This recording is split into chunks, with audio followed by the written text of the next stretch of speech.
The great hall of the Galactic Council was silent. Hai stood before the assembled representatives of 40 different species. Her forearms folded in the traditional position of royal acceptance.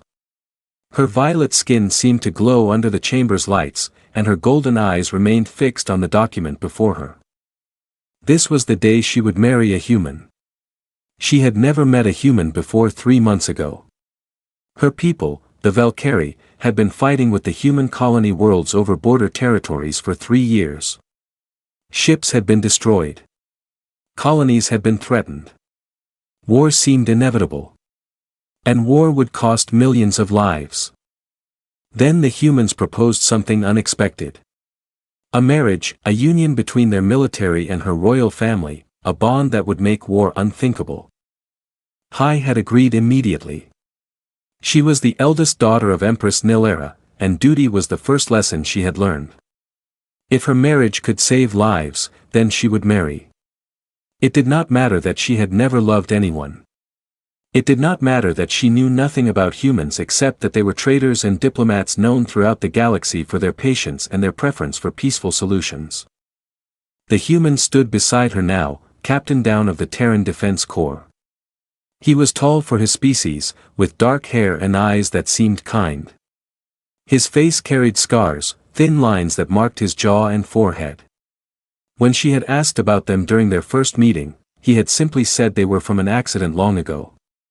He wore a formal uniform, dark blue with silver buttons, no weapons, no armor, just cloth and metal, simple and plain.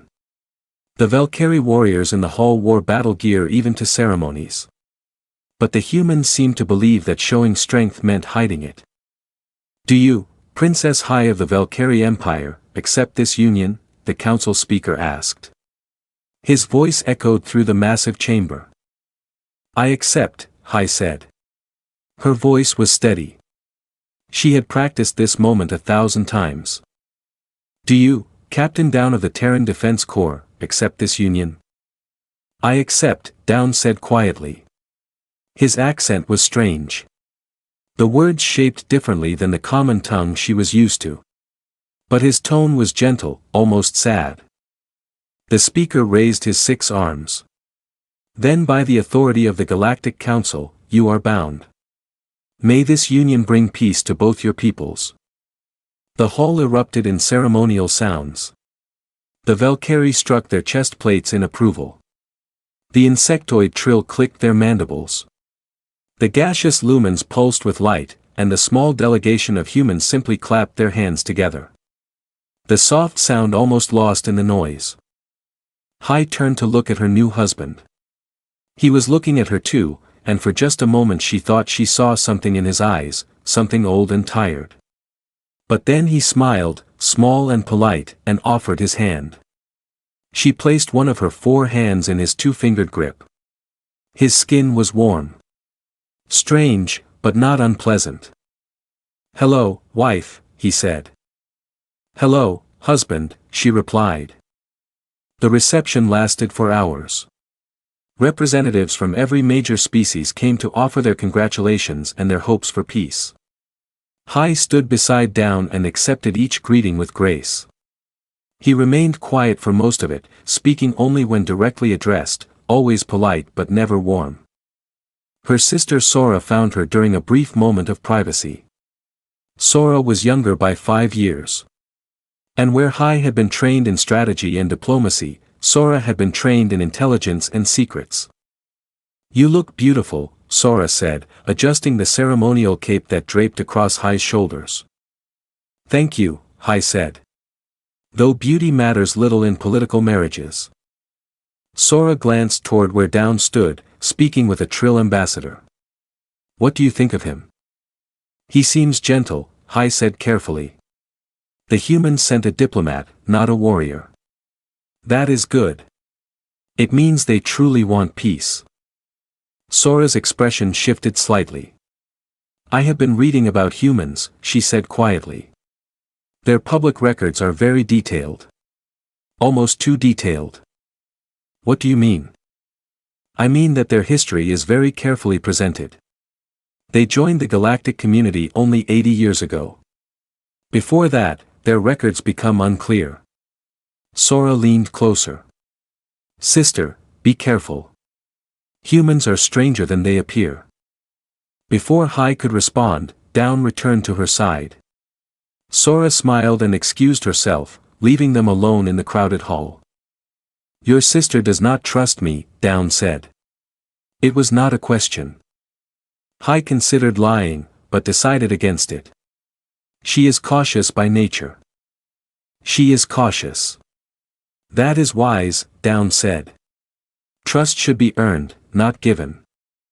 They stood together in silence for a moment. Around them, the celebration continued. Music played, strange melodies from a dozen different worlds mixing into something chaotic but oddly beautiful. I know this is not what you wanted, Down said finally. A marriage to a stranger for politics. It is my duty, Hai replied. And duty is enough. Is it? He looked at her. And again, she saw that tired sadness in his eyes. I hope so. For both our sakes. 3 days later, they left for Sanctuary 7, a neutral station that would serve as their home. It was a diplomatic outpost positioned between Valkyrie and human space. The station was large, capable of housing 10,000 residents, and it served as a hub for trade and negotiation between dozens of species. Their quarters were in the central tower, spacious and decorated in a blend of human and Valkyrie styles. Separate bedrooms, a shared living space, and a large window that looked out into the stars. Hai had expected awkwardness. She had expected discomfort. But Down was respectful and kept his distance. He worked during the day, attending meetings and coordinating trade agreements. She did the same, maintaining her responsibilities to the Valkyrie government through quantum communications. In the evenings, they would share meals. He would ask about her work and she would ask about his. The conversations were polite, safe. Neither of them spoke about anything personal, but sometimes late at night, Hai would wake and find the apartment empty. She would search and find Down in the station's observation deck, staring out at the stars. He never noticed her watching. His expression during those moments was different from the gentle diplomat she saw during the day. He looked haunted, as though he was remembering something painful. She never approached him during those times. Some pain was too private to share, especially between strangers who happened to be married.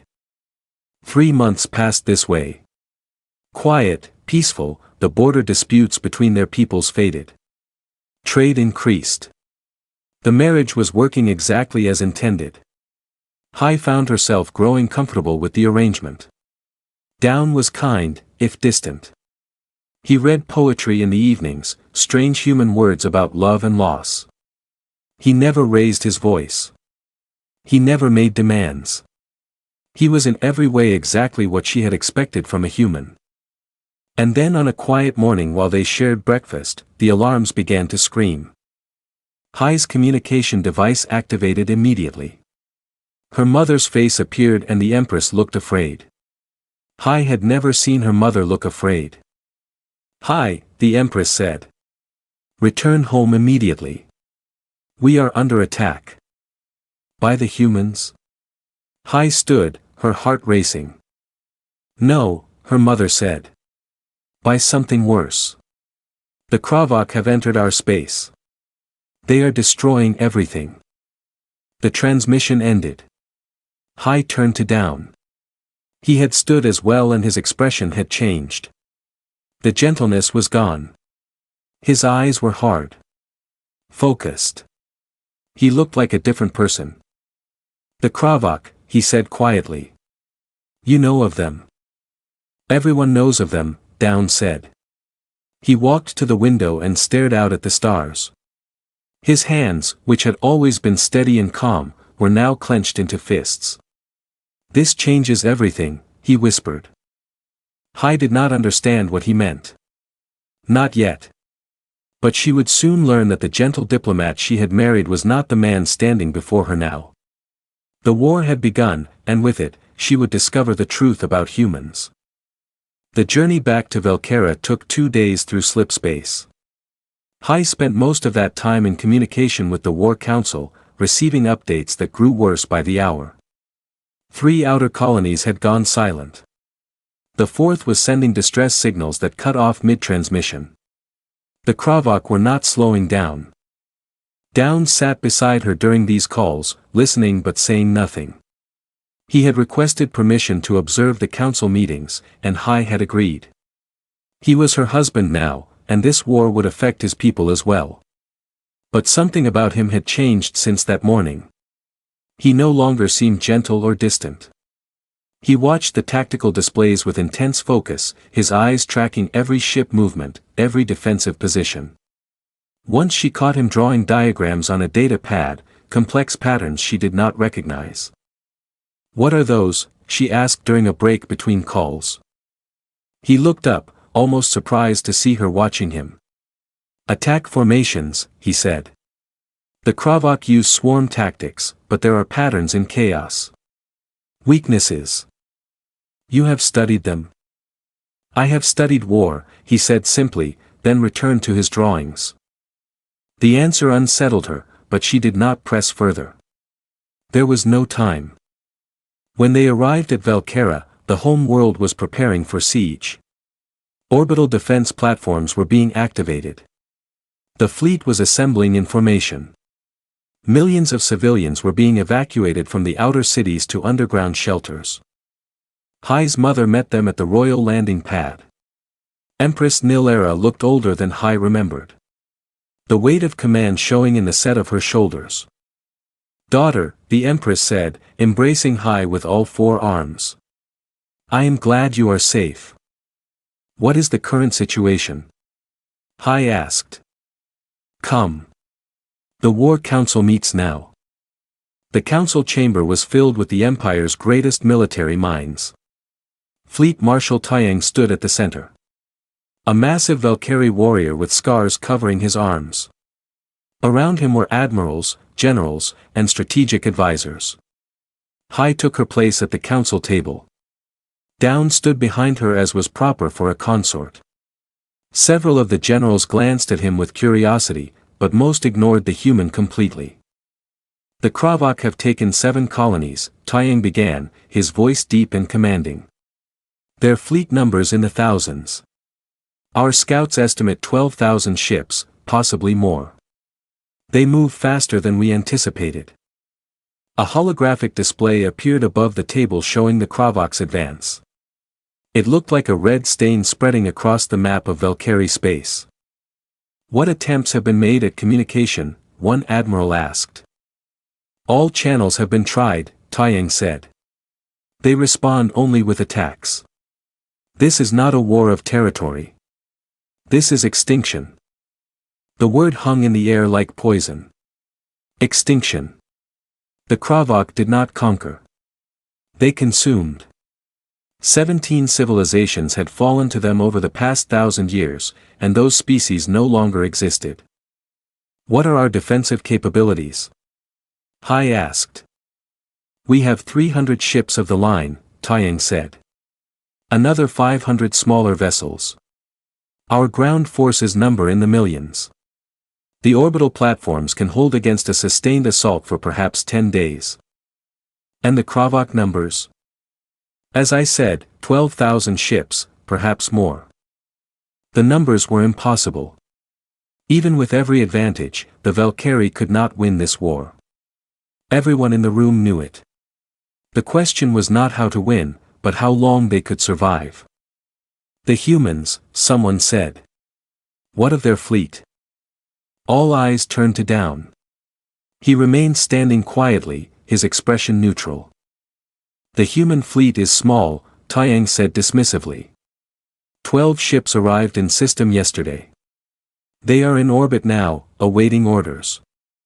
12 ships? An admiral laughed bitterly. "Against 12,000. The humans might as well have sent flowers." Several others joined the laughter. A desperate sound that spoke of fear more than humor. Hai felt embarrassment for her husband. But when she glanced back at him, his expression had not changed. "Perhaps Captain Down has insights to offer," Hai said, her voice cutting through the laughter. He has been studying the Kravok's movements. Taiyang raised an eyebrow. Very well. Speak, human. Down stepped forward to the table. He moved with careful precision, like every step was measured. May I access the tactical display? Taiyang gestured permission. Down interfaced his data pad with the holographic system. The display changed, showing the Kravok attack patterns from the past 3 days. He manipulated the image with swift movements, highlighting specific formations. The Kravok appear chaotic, Down said, his voice steady and calm. But they are not. They use a distributed intelligence system like insects. Each cluster of ships operates semi-independently, but they coordinate through bioelectromagnetic signals. He highlighted 3 different attack waves. Here, here, and here. The vanguard always attacks from multiple vectors, but the primary force follows a predictable pattern. They probe defenses, identify weak points, then concentrate force. The room had gone quiet. Every eye was on the human and his analysis. They have a weakness, Down continued. The bioelectromagnetic signals can be disrupted. Localized field generators would break their coordination. Separated clusters become confused. They can be destroyed individually. We do not have such technology, Taiyang said. But his tone was no longer dismissive. It was thoughtful. Humans do, Down said. We have been developing electromagnetic warfare systems for 70 years. 70 years. Hai did the calculation quickly. That was before humanity joined the Galactic Council. What had they been fighting that required such weapons? How effective are these systems? Her mother asked. Against the Kravok, Down manipulated the display again, showing simulated battle scenarios. Properly deployed, they could reduce their effectiveness by 40%. Perhaps more. 40% still leaves them with overwhelming numbers, an admiral pointed out. Yes, Down agreed. But it gives you time. Time to evacuate. Time to prepare better defenses. Time to survive. Taiyang studied the human for a long moment. Down met the fleet marshal's gaze without flinching. We have fought, he said quietly. We simply prefer not to. The answer was strange, but something in his tone made it impossible to dismiss. Hai found herself wondering again about the gaps in human history, the careful way their records were presented. Very well, the Empress said. Captain Down, we accept your analysis and your offer of assistance. You will work with Fleet Marshal Taiyang to implement these electromagnetic systems. With respect, Empress, Taiyang said, I suggest we give the human command of a sector. The Trax Nebula. It is furthest from the home world and least likely to hold. If his tactics work, we will know. If they fail, we lose nothing critical. It was an insult, and everyone knew it. They were sending the human to the sector they expected to fall first. A test, or perhaps a way to be rid of him. But Down simply nodded. I will accompany him, Hai said immediately. Her mother turned to her. Daughter, that is not necessary. He is my husband, Hai said. Our union was meant to bind our peoples. I will not abandon that purpose now. The Empress looked between Hai and Down, then nodded slowly. Very well. But take care, both of you. The Trax sector will face the storm first. After the council adjourned, Hai found Down alone in a corridor, staring out a window at the fleet assembling above. She approached quietly. You did not have to defend yourself to them, she said. I know, he replied. But they needed to hear something that made sense. Fear makes people desperate for hope, even small hope. Do you believe we can win? He was silent for a long moment. I believe we can survive, he said finally. Survival is sometimes the only victory that matters. You sound like a soldier. I was a soldier, Down said. Before I became a diplomat, before this marriage, I was many things I wish I could forget. Hai wanted to ask more, but something in his expression stopped her. There was pain there, old and deep. Whatever he had been, whatever he had done, it haunted him still. That night, as she lay in her temporary quarters, Hai accessed the restricted files on human history. Sora's words echoed in her mind. Humans are stranger than they appear. The files were heavily encrypted, but Hai had royal access codes. She dug deeper than public records, searching for the gaps. The missing years. What she found made her blood run cold. Before humans joined the Galactic Council, they had been alone, isolated on their single world and a few colony planets. And they had been at war, not with aliens, with themselves. The human civil war had lasted 70 years. 70 years of their own kind fighting each other with weapons that made the Valkyrie's military technology look primitive. Kinetic weapons that could crack planets. Biological agents that could sterilize continents. Ships designed not for exploration, but for pure destruction. 2 billion humans had died before the war finally ended. And when it was over, when the survivors finally achieved peace, they had made a choice. They would hide what they were capable of. They would join the galaxy as traitors and diplomats. They would never speak of the weapons they had built or the horrors they had created. They would be known for peace because they understood the cost of war better than any species alive. Hai closed the files, her hands shaking. She thought of Down, gentle and kind, reading poetry in the evenings. And she thought of the man she had seen in the council chamber, analyzing battle patterns with cold precision. Which one was real? Or were they both real, somehow existing in the same person? Outside her window, the human fleet hung in orbit. 12 ships, small and insignificant against the thousands coming. But maybe, Hai thought, numbers did not tell the whole story.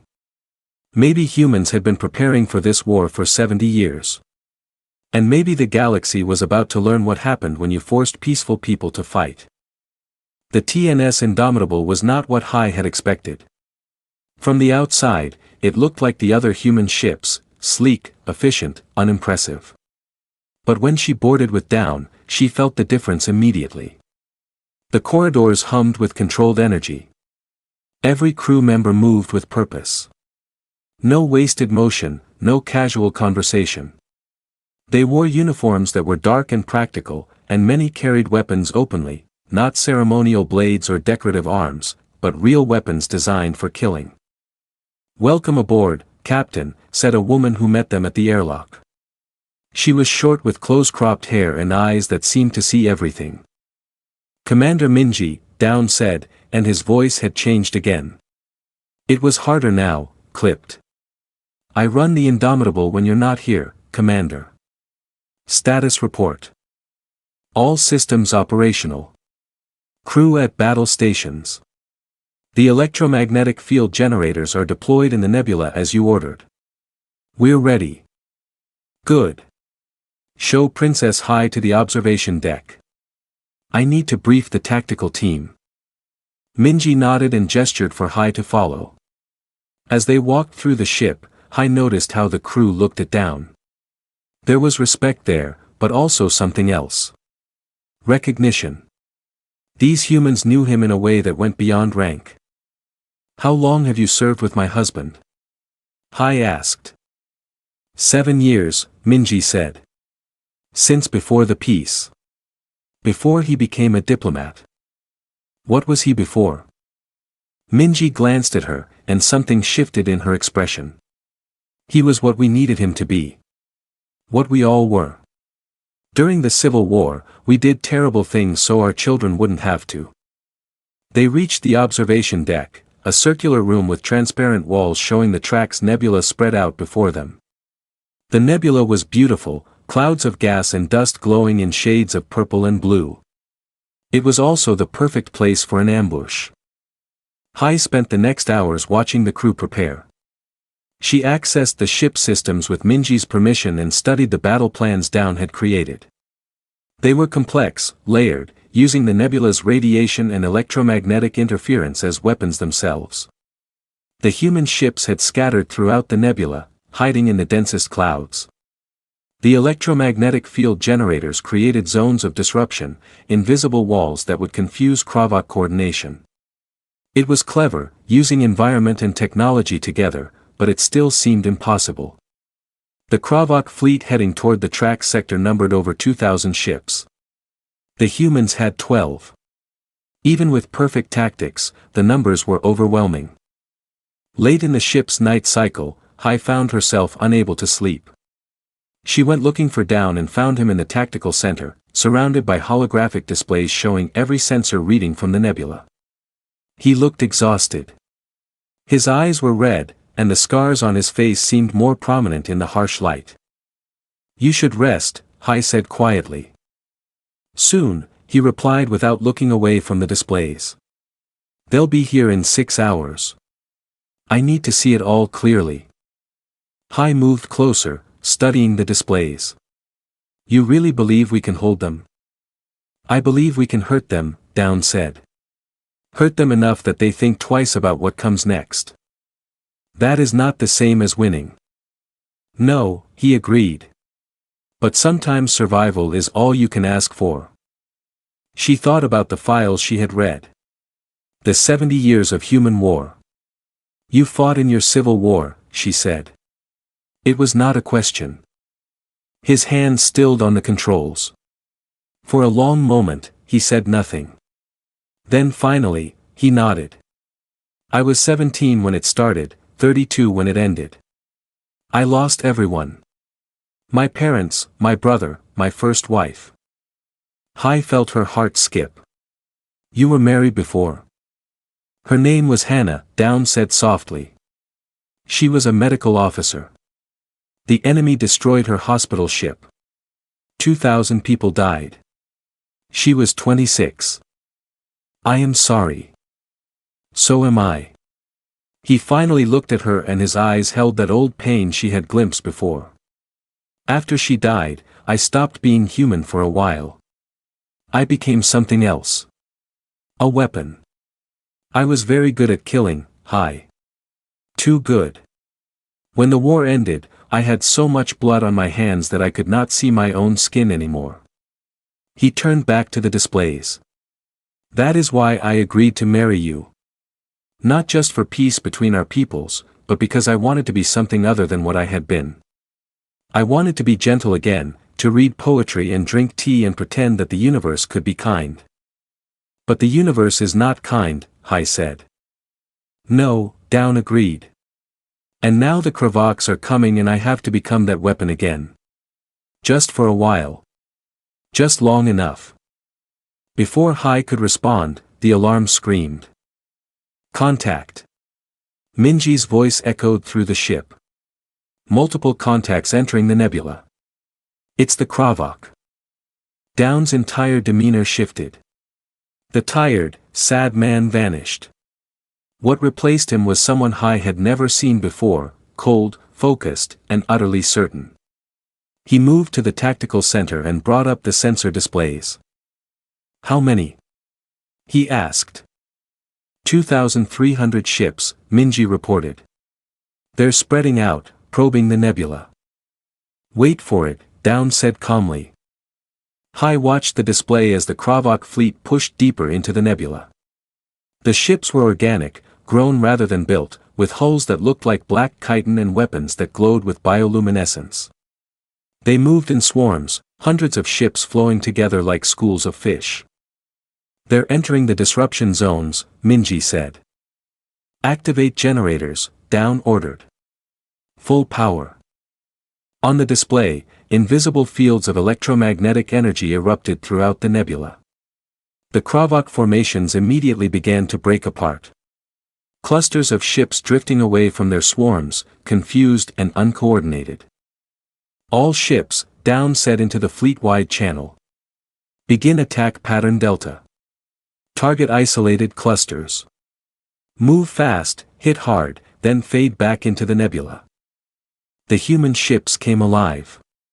They had been hiding in the densest clouds, invisible to sensors. Now they burst out, weapons firing. Hai had never seen ships move like that. They accelerated impossibly fast, struck with precision, then vanished back into the gas clouds before the Kravok could respond. Direct hit on Cluster 7, a tactical officer reported. 15 enemy ships destroyed. Cluster 12 breaking apart. They're firing on each other. Cluster 3 attempting to regroup. Recommend targeting. Down orchestrated it all with calm commands. His voice never rising, never hesitating. He saw the entire battle at once. Every ship, every movement. When clusters tried to coordinate, he disrupted them. When they scattered, he picked them off. When they tried to retreat, he drove them deeper into the killing ground. Hai watched in horror and fascination. This was not war as the Valkyrie understood it. This was not honor or glory. This was efficient, ruthless destruction. An hour into the battle, the Kravok changed tactics. A massive group of ships, nearly 500 strong, pushed toward the Indomitable S position. They had identified the command ship. Boarding craft incoming, Minji announced. They're going to try to take us. Let them board, Down said. Sir. You heard me. Pull back our perimeter. Let them think they're winning. Then close the trap. Hai felt fear spike through her. Let the enemy board. That was madness. But no one questioned the order. The crew simply moved to execute it. The Kravok boarding craft latched onto the hull with wet organic sounds. Breach charges detonated and suddenly the enemy was inside the ship. Hai could hear weapon fire in the distance getting closer. Stay here, Down told her. Then he picked up a rifle from a weapons locker and walked toward the sounds of battle. Hai ignored his order and followed, staying back but keeping him in sight. What she witnessed would haunt her forever. The Kravok warriors were nightmares made flesh. 8 feet tall, covered in black armor that grew from their bodies, with 4 arms ending in blade-like claws. They moved with terrible speed and strength, tearing through bulkheads and killing anything in their path. Down walked toward them alone. He moved through the corridor like death itself. The rifle in his hands firing in controlled bursts. Every shot found its target. Every movement was precise. A Kravok warrior charged him and he dropped to one knee, letting it pass over him while putting 3 rounds through its head. Another came from the side and he rolled, came up firing, never stopped moving. More warriors appeared. 12 of them cutting off his path. Hai saw him hesitate just for a moment and she realized he was standing in front of a sealed door. Behind that door were crew members, engineers who had no weapons. The Kravok charged. Down dropped the rifle and drew a blade from his belt. It hummed to life, some kind of plasma weapon. And then he moved in a way that Hai's eyes could barely follow. He became a storm of violence. The blade cut through chitin armor like paper. He ducked under claws that would have torn him apart. He used the narrow corridor to his advantage, forcing the Kravok to come at him 1 or 2 at a time. When one died, he took its position, using the corpse as a shield. His face was empty of emotion. His movements were mechanical, efficient. This was not a man fighting. This was a machine designed for killing, operating at peak performance. When the last Kravok fell, Down stood alone in a corridor filled with alien bodies. He was covered in their black blood, his blade still humming in his hand. He looked up and saw Hai watching. For just a moment, she saw shame in his eyes. Shame that she had witnessed what he truly was. I told you to stay in the observation deck, he said quietly. I know, Hai replied. Her voice was shaking. I know what you are now. What humans are. Down powered down the blade and walked toward her. Behind him, more crew members appeared, securing the corridor. None of them seemed surprised by what had happened. This was normal for them. We are what war made us, Down said. We did not want this. We never wanted this. But when peace failed, we became what we needed to survive. And then when we finally achieved peace, we swore we would never be this again unless we had no choice. He looked at his hands, still covered in blood. Now we have no choice. Back in the tactical center, the battle reports continued. The Kravoks were retreating from the nebula. Their loss is catastrophic. Over 800 ships destroyed. The human fleet had lost none. It was impossible. It was terrifying. And Hai understood finally why humans had hidden what they were. Because if the galaxy knew what they were capable of, everyone would fear them. And fear led to war. And war was exactly what humans were trying to avoid. The track sector is secure, Minji reported. The Kravoks are regrouping outside the nebula. How long until they attack again? Down asked. Unknown, but they'll be more cautious now. Down nodded and turned to Hai. You should return to Velkera. It's safer there. No, Hai said. I am staying with you. Hai. You are my husband, she said firmly. And I will not leave you to face this alone. Whatever you are, whatever you become, I will stand beside you. Down looked at her for a long moment. Then slowly he nodded. Thank you, he whispered. That night, Hai found Down in their shared quarters. He was sitting on the floor staring at nothing. His hands were shaking. She sat beside him without speaking. After a while, he leaned against her shoulder. Every ship has thousands of lives, he said quietly. I destroyed 800 ships today. That is hundreds of thousands dead. I know the math. I see their faces. They would have killed millions of mine, Hai said gently. I know. That is why I did it. But knowing it was necessary does not make it easier to bear. She held him then, this man who was both gentle and terrible. And she understood that humans were not gods of war. They were just people who had been broken by war and had learned to use those broken pieces as weapons. And now the Kravok knew it too. The message from Velkera came 3 days after the battle at Terra. Empress Nalara's face appeared on the display, and even through the hologram, Hai could see the fear in her mother's eyes. The main Kravok fleet has arrived, the Empress said. They are at the edge of our system. 3,000 ships, perhaps more. We cannot count them all. Hai felt her blood go cold. 3,000, the track's victory had been against 800, and that had required perfect tactics and the element of surprise. This was 4 times that number, and the Kravok would not be surprised again. What are your orders, mother? Hai asked. The council has requested Captain Down's presence, the Empress said. Fleet Marshal Taiyang has agreed to share command. We need the human tactics. We need every advantage. Hai glanced at Down, who was standing beside her. His expression was unreadable, but she saw his jaw tighten. We will come, Hai said. The journey back to Velkera felt too short.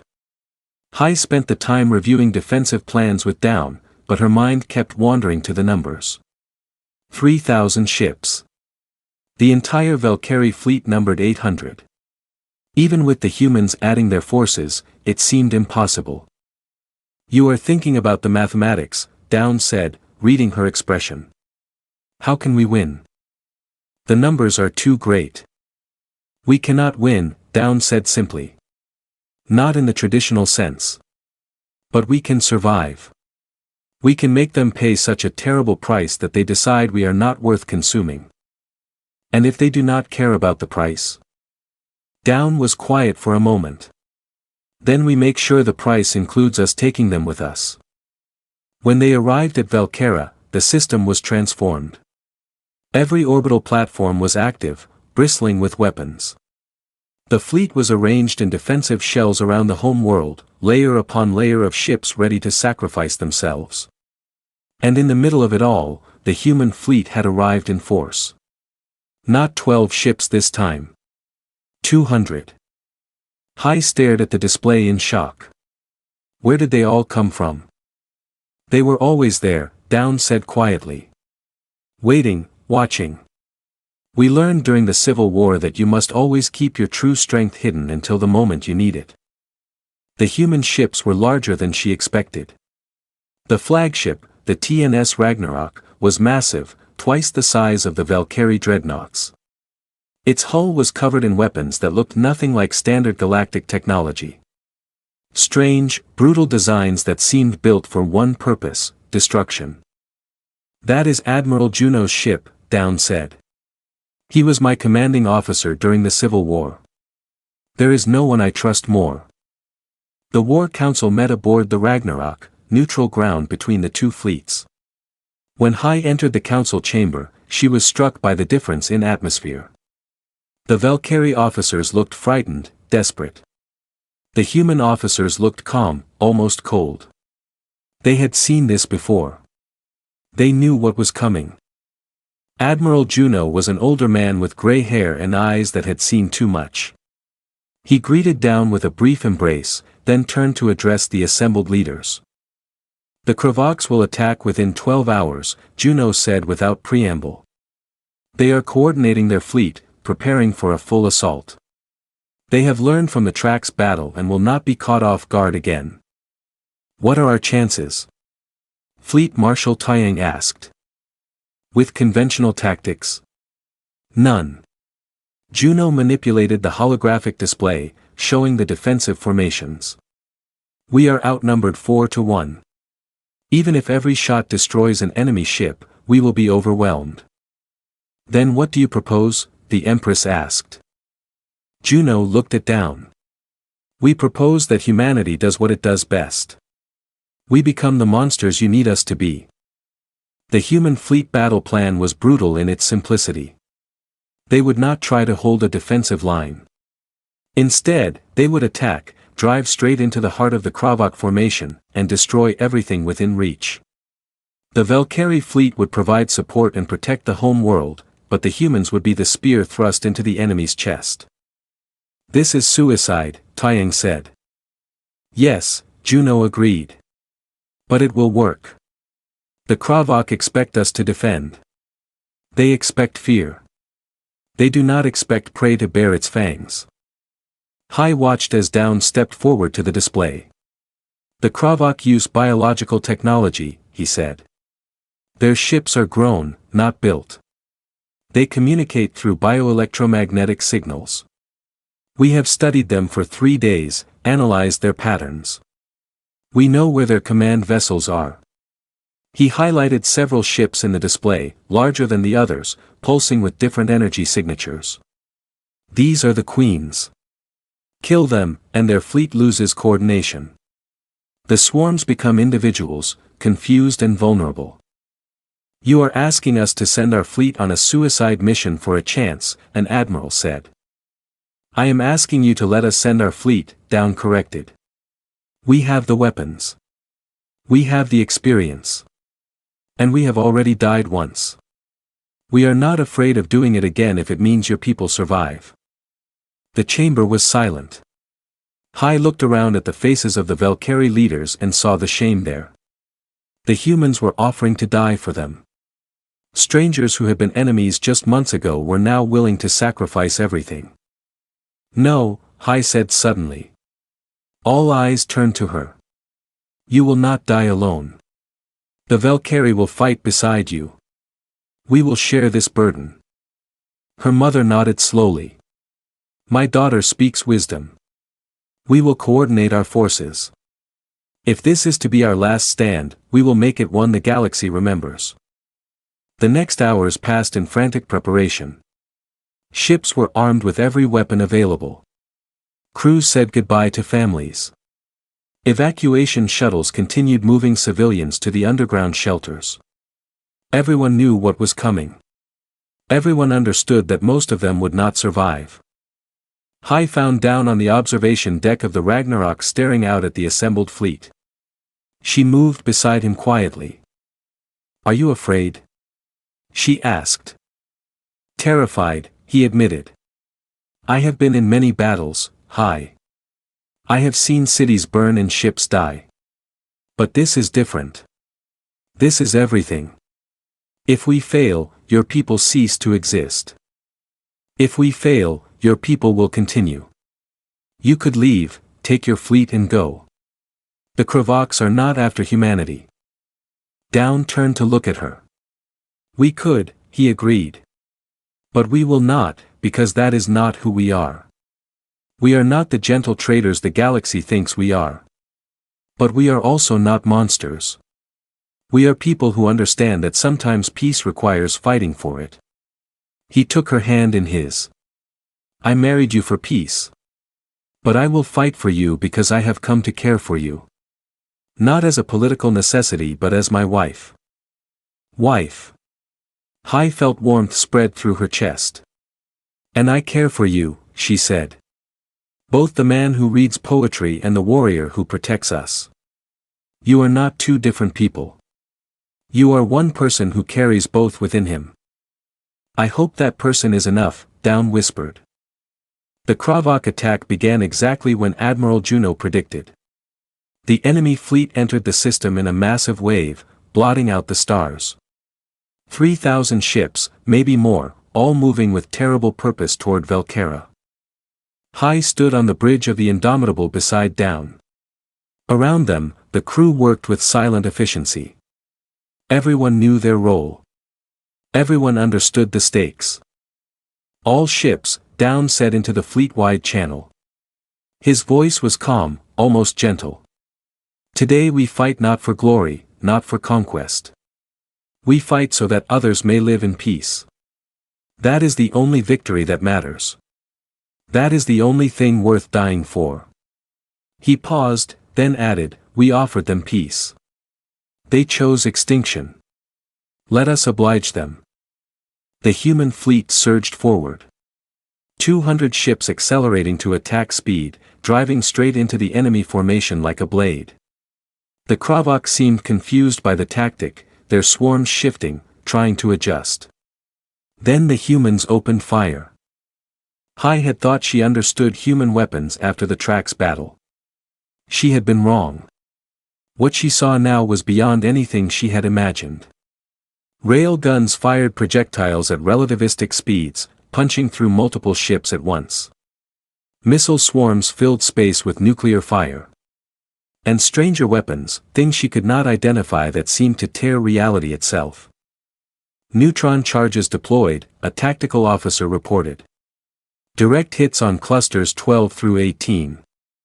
Hai watched on the display as entire sections of the Kravak fleet simply died. No explosions, no fire.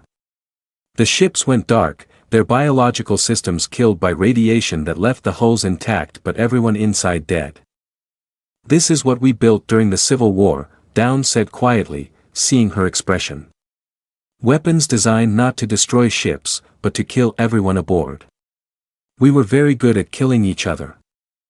The battle became chaos.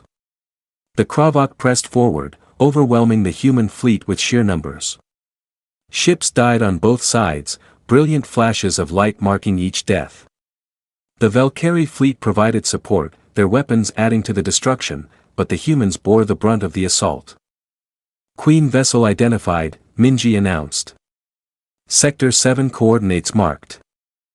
All ships, focus fire, Down ordered. Bring that queen down. The human fleet coordinated instantly. Dozens of ships turning their weapons on a single target. The queen vessel was massive, pulsing with bioluminescence, and it fought back with weapons that seemed to grow from its hull. But the humans did not relent. They poured fire into it until the great ship broke apart, spilling biological matter into the void. Immediately, a section of the Kravak fleet went silent, drifting without coordination. Second queen vessel located, Juno's voice came over the channel. I am moving to engage. Admiral, you are too deep in their formation, Down said. You will be cut off. I know, Juno replied. His voice was calm, almost cheerful. But someone has to get close enough. The Ragnarok can take the punishment. Hai watched in horror as the massive flagship drove deeper into the Kravak swarm. Enemy ships surrounded it, attacking from all sides. The Ragnarok's shields flared with each hit. Bright and desperate. But Juno kept going closer and closer to the second queen. "Down," the admiral said. "Remember what I taught you. Peace is worth any price. But sometimes the price is everything." Juno. "Tell my husband I am coming home," Juno said. "Tell Earth the war is over." The Ragnarok reactors went critical. For just a moment, a new star was born in the Velkera system.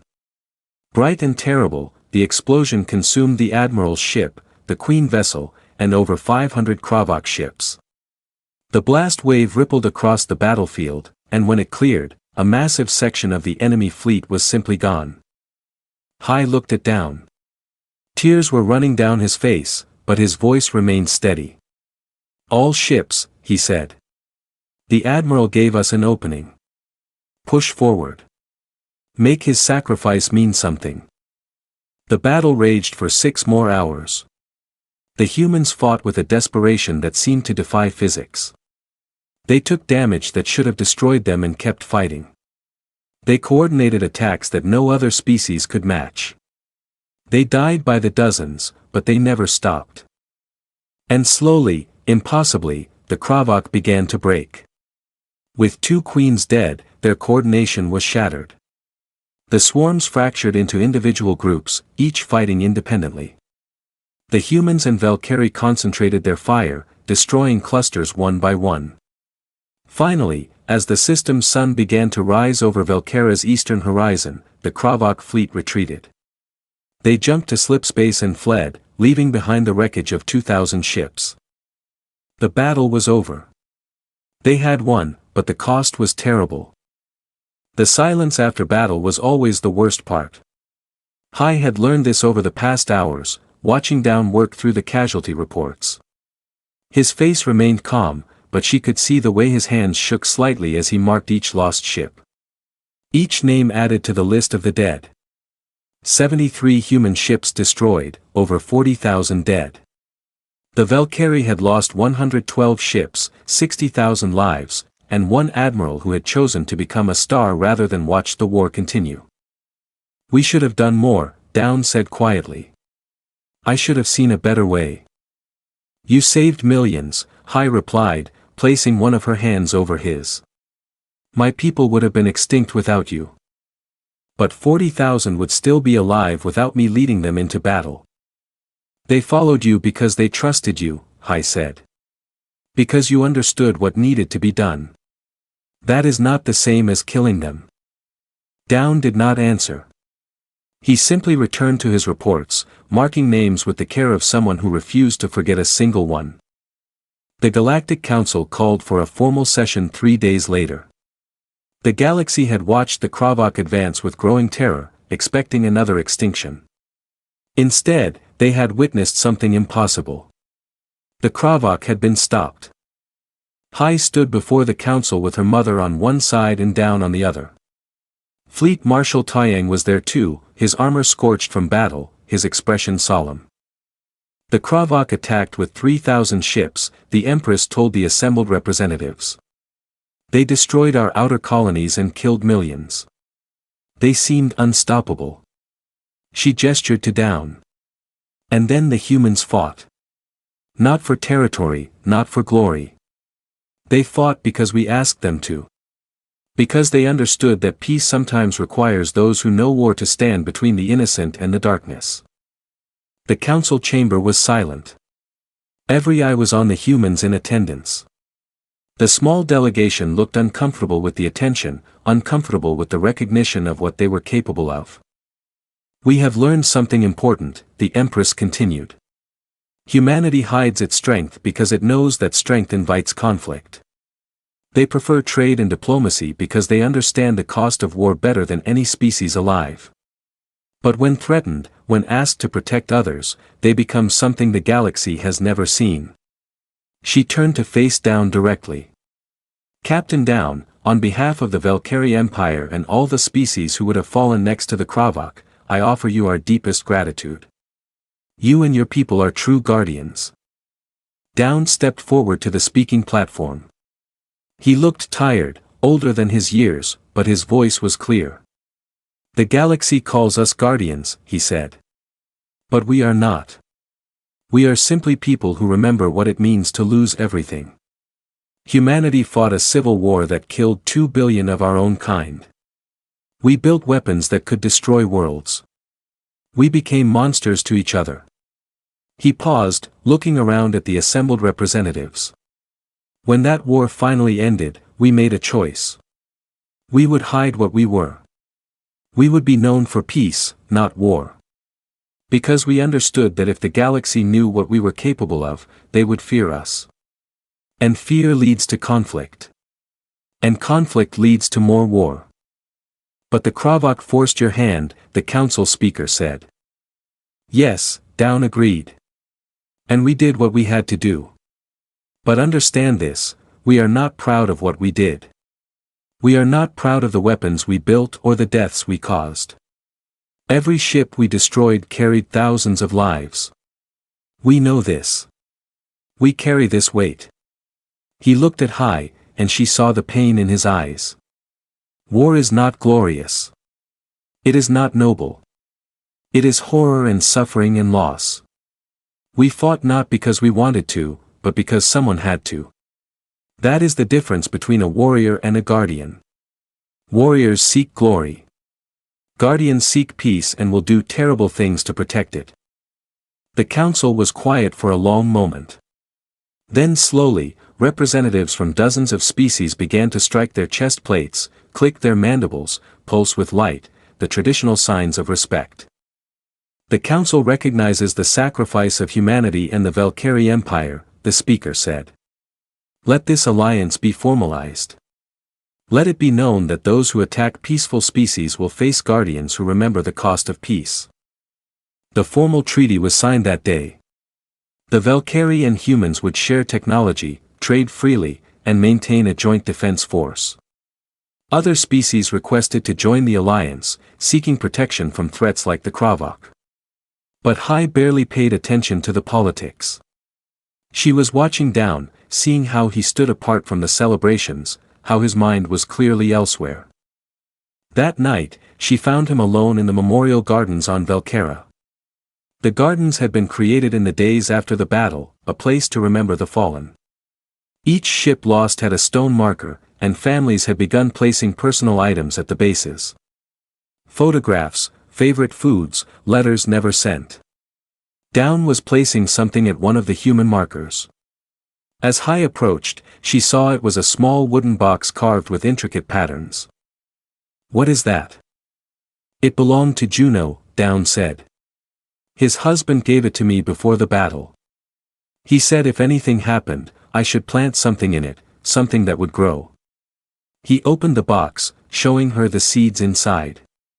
Oak tree seeds from Earth. Juno loved oak trees. He said they were symbols of strength and endurance. Together, they planted the seeds in the memorial garden. Down worked slowly, carefully, treating the soil with reverence.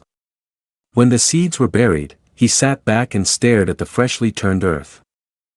"I resign my commission today," he said. "I told them I am done fighting. Whatever they need, they can ask someone else." "What will you do?" Hai asked. "I thought I might help build these gardens," Down said. "Plant trees for every ship lost. Human, Valkyrie, even Kravok. All of them deserve to be remembered.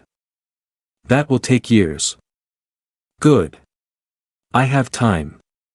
And I need something to do that creates life, instead of taking it." Hai sat beside him, her forearms wrapping around herself against the cool night air. "I have news," she said. "I was going to wait, but this seems like the right moment." Down looked at her curiously. "I am pregnant," Hai said. "The doctors confirmed it yesterday. Our child will be born in 6 months." For the first time since the battle, Down smiled. It was small and fragile, but it was real. "A child," he whispered. "Life in the middle of all this death." "Yes," Hai said. And they will grow up in these gardens. They will play among the trees and know what was sacrificed so they could live in peace. Down reached out and took her hand. Then we will make sure the gardens are beautiful. So our child knows that peace is worth any price, but war should never be forgotten. The weeks turned to months. The memorial gardens grew as more families came to plant remembrances. Trees began to sprout from the soil. Tiny green shoots reaching toward the sun. Down worked in the gardens every day, teaching volunteers how to care for the growing plants, sharing stories of those who had died. He never spoke of the battles with pride. He spoke of them with sorrow, making sure every listener understood the cost. Children would come with their parents, and Down would tell them about the people who had sacrificed everything. War is not a story, he would say. It is not adventure. It is people dying so others can live. Never forget that. Never let anyone convince you that war is glorious. Hai watched him during these lessons and felt her heart swell with love. This was the man she had married. Not the warrior or the diplomat, but both of them together. Someone who understood violence and chose gentleness. Someone who could kill and chose to create. When their daughter was born, they named her Hannah after Down's first wife. It felt right, honoring the woman who had died in war while celebrating the child born from peace. Hannah was beautiful. She had her mother's golden eyes and her father's dark hair. She had 2 arms like her father and violet-tinted skin like her mother. She was a bridge between 2 species, proof that different people could create something wonderful together. The Kravok never returned to Valkyrie space. Reports came from other sectors of the galaxy that the surviving fleet had scattered, breaking into smaller groups that avoided contact with other species. The Kravoks had learned that not all prey were defenseless. Some had guardians who remembered how to bare their fangs. The human fleet remained in the alliance, but they returned to their preferred role, trade and diplomacy. The weapons that had destroyed the Kravok were put into storage. The ships were retrofitted for peaceful purposes. Humanity once again became known for negotiation and patience. But the galaxy remembered what they had seen. They remembered the humans driving into the heart of an enemy fleet. They remembered Admiral Juno's sacrifice. They remembered that peaceful people could become terrible when protecting those they cared about. 5 years after the battle, Hai stood in the memorial gardens with Down and Hannah. The trees had grown tall now, their branches spreading wide. Oak trees from Earth grew beside Valkyrie bloom trees. Human apple trees near trill nectar plants. The garden was a mix of species, all growing together. Hannah ran through the paths, laughing as she chased butterflies. She was too young to understand what the memorial stones meant, but old enough to appreciate the beauty of the place. She will ask questions soon, Hai said, watching their daughter play. I know, Down replied. And I will tell her the truth. I will tell her about the people who died, about the choices we made, about the cost of peace. Will you tell her you were a hero? Down shook his head. No. Heroes are for stories. I will tell her I was a man who did terrible things because someone had to. That I carry the weight of those choices every day. That I would do it again to protect her. But I wish I had never had to do it at all. He knelt down and placed his hand on one of the memorial stones. I will tell her that these stones represent real people, people with families and dreams, people who laughed and loved and died too young. And that we honor them not by glorifying war, but by cherishing the peace they bought with their lives. Hannah ran up to them, holding a flower she had picked. Papa, look, it is pretty. Down took the flower and smiled at his daughter. Why are there so many stones? Hannah asked, looking around at the memorial markers. Because these stones remember people who were very brave, Down said carefully. They did difficult things so you could play in this garden. Were you brave too, Papa? Down glanced at Hai, then back at his daughter. I tried to be, he said. But real bravery is not about fighting. It is about protecting the people you love. It is about choosing kindness when anger would be easier. That is what I want you to learn, Hannah. Be brave enough to be kind. Hannah nodded seriously as if she understood, then ran off to chase more butterflies. She has your eyes, Down said to Hi. She sees beauty in everything. And she has your heart, Hi replied. She will grow up knowing that strength means protecting others, not hurting them. Years continued to pass. The gardens grew larger, spreading across what had once been a military staging ground. More species joined the alliance, seeking the protection of those who understood war well enough to avoid it. The galaxy entered a period of relative peace, with the memory of the Kravok War serving as a reminder of what could happen when peaceful species were forced to fight. Down remained in the gardens, teaching new generations about the cost of war. Former soldiers from the battle would visit, finding peace among the trees they had planted for their fallen friends. The gardens became a sacred place. Somewhere people came to remember and to heal. On the 20th anniversary of the battle, a great gathering was held in the gardens. Survivors from both the human and Valkyrie fleets attended, along with representatives from the dozens of species in the alliance. The gardens were filled with thousands of people. All come to remember. Hi gave a speech standing beneath one of the oak trees that had grown from Juno's seeds. The tree was massive now, its branches spreading wide enough to shade hundreds. 20 years ago, we faced extinction, she said. We faced an enemy that seemed unstoppable. And we survived because people chose to stand between us and the darkness. They chose to sacrifice themselves so we could live. She looked out at the assembled crowd. We call them guardians. We call them heroes. But they were simply people who understood that peace is worth any price, and that sometimes that price is everything. My husband taught me something important, Hi continued. War is not glorious. It is not noble. It is horror and suffering and the breaking of everything good. We honor those who died not by celebrating war, but by working every day to ensure their sacrifice was not in vain. She gestured to the gardens around them. These trees grow from soil watered with tears. These flowers bloom where ships once burned. This is what we make from war, beauty and remembrance and a promise to do better next time. So today we remember. We remember the names. We remember the faces. We remember what they gave up so we could stand here in peace. And we promise to teach our children that peace is not the absence of conflict. It is the choice to value life over victory, to protect rather than conquer, to build rather than destroy. That is the legacy of the Guardians. That is what we honor here. The crowd was silent for a moment. Then began the traditional signs of respect. But this time it was different. People began to plant new seeds in the garden. Each one a promise to remember, to honor, to protect the peace that had been bought with so much blood. Down stood beside Hi, his arm around Hannah, who was now 20 and looked more like her father every year. He said nothing, but she could see tears on his face. Are you all right? Hi asked quietly. I am thinking about Juno, Down said.